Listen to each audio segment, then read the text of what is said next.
السلام علیکم ورحمۃ اللہ وبرکاتہ۔ ناظرین، آج ہم عمرہ کرنے کا طریقہ آپ کو سمجھانے جا رہے ہیں۔ عمرہ بہت ہی آسان ہے۔ عمرہ بس 4 چیزوں کا نام ہے: احرام باندھنا، طواف کرنا، سعی کرنا اور بال کاٹنا۔ بس یوں 1 گھنٹے میں آپ کا عمرہ ادا ہو سکتا ہے۔ چلیے ہم اسی کو ذرا تفصیل سے معلوم کرنے کی کوشش کریں گے۔ احرام باندھنے سے پہلے اگر ضرورت ہو تو بال وغیرہ کاٹ لیں اور غسل کریں اور خوشبو لگائیں، پھر احرام باندھیں۔ مرد کا احرام 2 سفید کپڑے ہیں اور عورت کا احرام اس کا عام لباس ہے۔ عورت کے لیے دستانے پہننا یا نقاب لگانا جائز نہیں ہے۔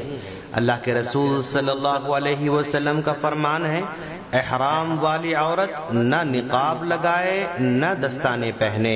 یہ بخاری کی روایت ہے۔ لیکن وہ اجنبی مردوں سے اپنا چہرہ اور دونوں ہاتھ دستانے اور نقاب کے علاوہ دوسرے کپڑے سے چھپائے رکھ سکتی ہے۔ احرام کے لیے کوئی خاص نماز نہیں ہے۔ اگر فرض نماز کے بعد پہن رہا ہے تو اچھی بات ہے۔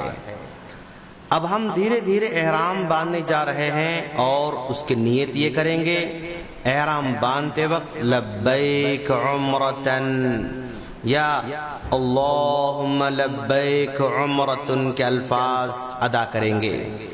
اور اگر خوف لاحق ہو یا عورتوں کے لیے ایام مخصوصہ شروع ہونے کا اندیشہ ہو تو نیت کے ساتھ یہ دعا بھی پڑھ لیں: فَإِنْ حَبَسَنِي حَابِسٌ فَمَحِلِّي حَيْثُ حَبَسْتَنِي۔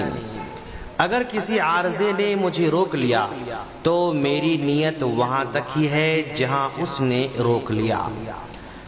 احرام باندھنے کے بعد تلبیہ پکارنا یعنی لبیک اللہم لبیک لا شریک لک لبیک ان الحمد والنعمت لک والملک لا شریک لک، جس کے معنی آتے ہیں: میں حاضر ہوں اے اللہ، میں حاضر ہوں، میں حاضر ہوں، تیرا کوئی شریک نہیں ہے، یقیناً سب تعریف تیرے ہی لیے ہے، ساری نعمتیں تیری ہی ہیں اور ساری بادشاہت بھی تیری ہی ہے، تیرا کوئی شریک نہیں۔ اس طرح کا تلبیہ کہنا مسنون ہے۔ مرد بلند آواز سے پکاریں گے اور عورتیں پست آواز سے تلبیہ کہتے رہیں گے۔ اب پھر اس کے بعد حرم میں داخل ہونا ہے۔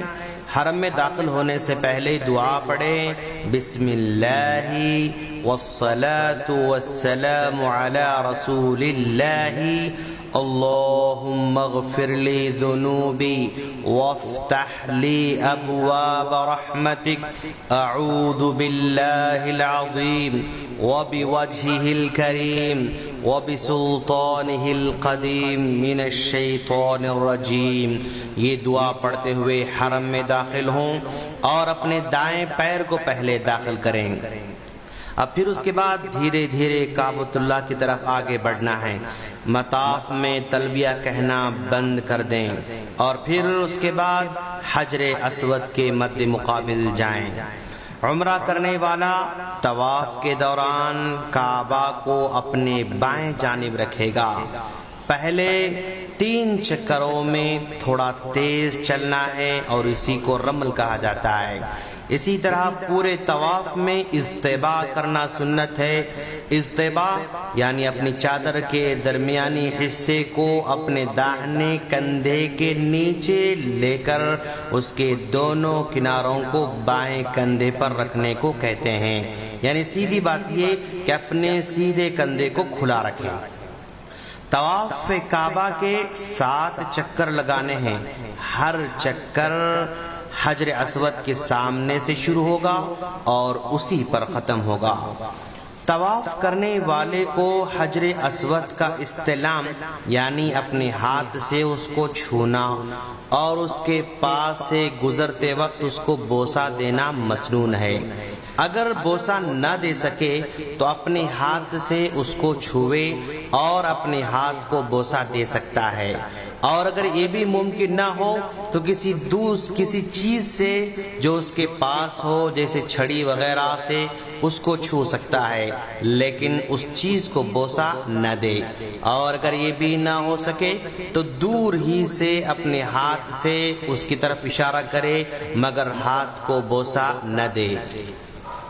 طواف میں حجر اسود کو چھوتے وقت یا اس کی طرف اشارہ کرتے وقت اللہ اکبر کہنا مسنون ہے۔ طواف کرنے والے کے لیے رکن یمانی کو اپنے ہاتھ سے چھونا مسنون ہے، نہ کہ بوسہ دینا۔ اگر بھیڑ کی وجہ سے اس کو چھو نہ سکے تو اشارہ نہیں کرے گا۔ حجر اسود اور رکن یمانی کے درمیان ربنا آتنا فی الدنیا حسنۃ وفی الآخرۃ حسنۃ وقنا عذاب النار، یہ پڑھنا مستحب ہے۔ طواف کے ہر چکر کے لیے کوئی خاص ذکر یا دعا ثابت نہیں ہے، بلکہ دوران طواف قرآن پڑھنا یا اللہ کے نبی سے وارد شدہ دعاؤں میں سے کوئی دعا کرنا جائز ہے۔ اور اگر حالت طواف میں فرض نماز کھڑی ہو جائے تو وہ نمازیوں کے ساتھ نماز پڑھے گا، پھر اپنا بقیہ طواف پورا کرے گا۔ عمرہ کرنے والا جب طواف سے فارغ ہو جائے تو اجتباء ختم کر دے گا، یعنی جو کندھا کھلا تھا اس کندھے پر بھی احرام اوڑھ لے گا۔ اب طواف سے فارغ ہونے کے بعد مقام ابراہیم کے پاس جانا ہے۔ طواف کے بعد مقام ابراہیم کے پیچھے 2 رکعت نماز پڑھنا مستحب ہے۔ پہلی رکعت میں سورۃ الفاتحہ کے بعد سورہ کافرون اور دوسری رکعت میں سورہ اخلاص پڑھے گا۔ مقام ابراہیم کے پاس نماز کے لیے جاتے ہوئے اللہ کا فرمان واتخذوا من مقام ابراہیم مصلی، یہ پڑھنا مسنون ہے۔ اگر بھیڑ کی وجہ سے مقام ابراہیم کے پیچھے 2 رکعت پڑھنا ممکن نہ ہو تو مسجد کے کسی بھی دوسرے حصے میں پڑھ لے سکتا ہے۔ 2 رکعت نماز سے فراغت کے بعد آب زمزم پینا مستحب ہے۔ اب پھر اس کے بعد سعی کا مرحلہ شروع ہونے جا رہا ہے۔ سعی صفا اور مروہ کے درمیان 7 چکر لگانے کا نام ہے۔ صفا سے شروع کرے گا اور مروہ پر ختم کرے گا۔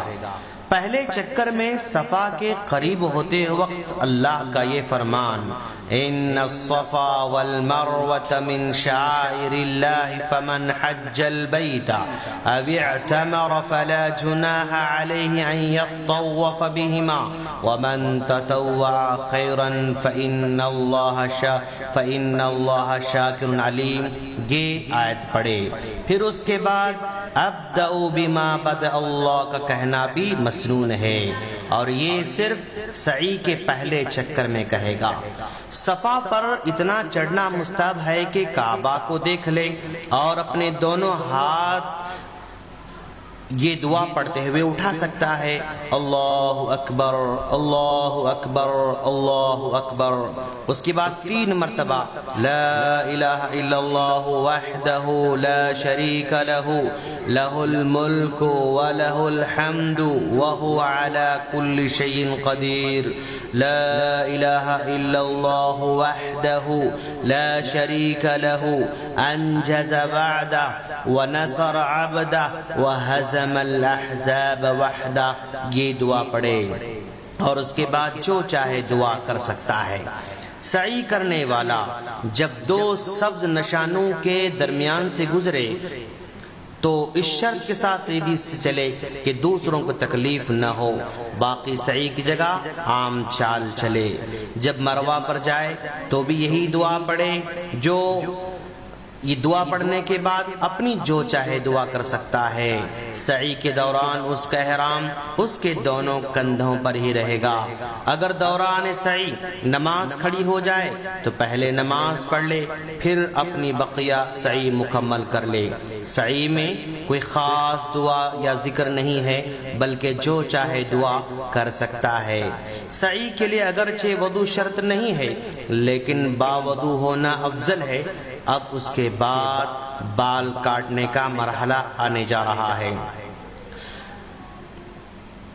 مرد کے بال منڈوانا یا چھوٹے کروانا عمرہ کی واجبات میں سے ہے۔ بالوں کو کاٹنا ان کو چھوٹا کروانے سے افضل ہے۔ نبی کریم صلی اللہ علیہ وسلم نے بال منڈوانے والوں کے لیے 3 بار دعا فرمائی ہے اور چھوٹا کروانے والوں کے لیے 1 بار دعا کی ہے۔ سر کے تمام جانب سے پورے طور پر بال چھوٹا کرنا ضروری ہے۔ ایک طرف کے چھوٹے کرانا جبکہ دوسری طرف کے چھوڑ دینا یہ کافی نہیں ہے۔ عورت اپنے سر کے بال چھوٹے کروائے گی اور وہ اس طرح کہ اپنے بالوں کی ہر چوٹی سے انگلی کے سرے کے برابر کاٹ لے گی۔ بال منڈوا لینے یا چھوٹا کروا لینے کے بعد عمرہ کرنے والا اپنے احرام سے حلال ہو جائے گا اور اس سے اس کا عمرہ پورا ہو جائے گا۔ ہم اللہ سے دعا کرتے ہیں کہ باری تعالیٰ جو بھی عمرہ کرنے جا رہے ہیں ان کو سنت کے مطابق عمرہ کرنے کی توفیق عطا فرما، آمین۔ ناظرین، آپ جب بھی عمرہ کرنے جائیں گے تو ہمیں اپنی دعاؤں میں ضرور یاد رکھنا اور ہماری خیر کی ضرور دعائیں کرتے رہنا۔ اگر آپ کو ہماری آڈیوز ویڈیوز ڈائریکٹ چاہیے تو ہمارے اس نمبر پر ریکویسٹ بھیجیں 00913939113891۔ السلام علیکم ورحمۃ